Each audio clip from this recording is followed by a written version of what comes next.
Fala, minha excelência, um bom dia para vocês e uma ótima quarta-feira. Estamos aqui ainda na disciplina de Direito Administrativo e vamos abordar o tema improbidade administrativa. Olha só, meus amigos, esse é outro tema que é cobrado com bastante frequência na OAB, sendo um dos assuntos mais queridinhos aí da FGV, que não pode aí ficar fora do seu resumo de Direito Administrativo. Olha, meus amigos, a forma de cobrança deste tema vem sendo aí normalmente de forma bem tranquila.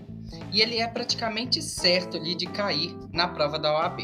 Então, este tema ele encontra-se, na verdade, previsto no parágrafo 4º do artigo 37 da Constituição Federal e também é regulamentado pela Lei de número 8.249 de 1992. Então, este tema ele já foi cobrado anteriormente e já veio ao todo em 8 questões. Então, neste tópico, é preciso aqui conhecer a Lei 8.429 de 1992. E os assuntos que mais foram cobrados foram em relação a sujeitos ativo e passivo, atos de improbidade e prescrição. Então, vamos aqui abordar em relação ao tema sujeitos ativos e passivos. Olha só, minha excelência, quem são aí os sujeitos passivos? Ó, para vocês entenderem, ok? É a pessoa jurídica, né, que sofre aí o ato de improbidade administrativa. Então, o sujeito passivo dos atos de improbidade administrativa, né, são todas as entidades que podem sofrer por atos dessa natureza, ou seja, que possam aí ser atingidos por atos de enriquecimento ilícito. Então, os atos que causarem aí prejuízo ao erário, temos também os atos decorrentes de concessão ou até mesmo de aplicação indevida de benefício financeiro ou tributário. E, por fim, os atos que atendem contra os princípios da administração pública. E os sujeitos ativos? Olha, o sujeito ativo ele é representado pelas pessoas que podem praticar os atos de improbidade administrativa e o ímprobo será o réu na ação de improbidade, ok? Então ele pode aí ser dividido em duas espécies, agentes públicos e terceiros. As disposições da LIA, elas se aplicam àquele que, mesmo não sendo aí um agente público, de alguma forma induza ou concorra aí para a prática do ato de improbidade, ou dele, né, se beneficie sobre qualquer forma direta ou indireta. Então, atenção, meus amigos, o particular ele só responde por improbidade administrativa juntamente com o agente público. Para a doutrina, aqui em questão, a responsabilização do terceiro ela depende necessariamente do conluio, né, na verdade, com determinado agente público.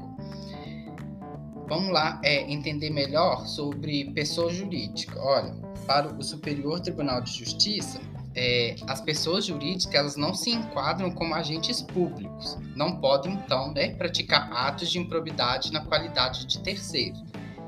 E considerando que essas pessoas jurídicas elas podem, né, ser beneficiadas e condenadas por atos impróprios, de concluir aqui de forma correlata, né, que podem ali figurar no polo passivo de uma demanda de improbidade, ainda ali que haja, né, esteja, né, desacompanhada de seus sócios. Então, para vocês entenderem melhor, são atos de improbidade administrativa, o enriquecimento ilícito, o prejuízo ao erário, a concessão ou aplicação indevida do benefício financeiro ou tributário, e aquelas questões ligadas ao fato de você atentar contra os princípios da administração pública. Mas vem ao caso vocês lembrarem que as condutas previstas nesses artigos, elas são, obviamente, meramente exemplificativas. Então, são sanções previstas no parágrafo 4º do artigo 39 da Constituição Federal, ressarcimento ao erário, indisponibilidade dos bens, suspensão dos direitos políticos, perda da função pública e sem prejuízo da ação penal cabível. Dica para vocês, meus amigos, para a gente estar encerrando aqui o episódio de hoje.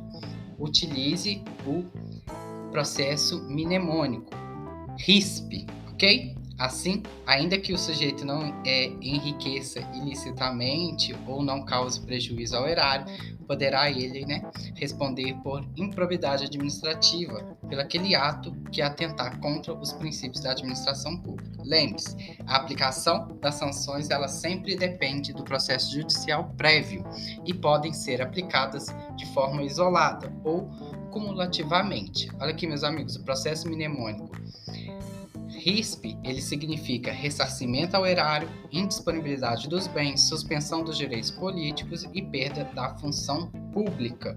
E observar também lá a questão de sem prejuízo da ação penal cabível. Essas são as sanções previstas no parágrafo 4º do artigo 39 da Constituição Federal de 1988. Ok, meus amigos, estamos encerrando mais um PodLegis e no próximo vamos abordar aí quem é agente público para fins de improbidade administrativa. Então, até mais e até o episódio de sexta-feira. Eu aguardo vocês. Tchau, tchau!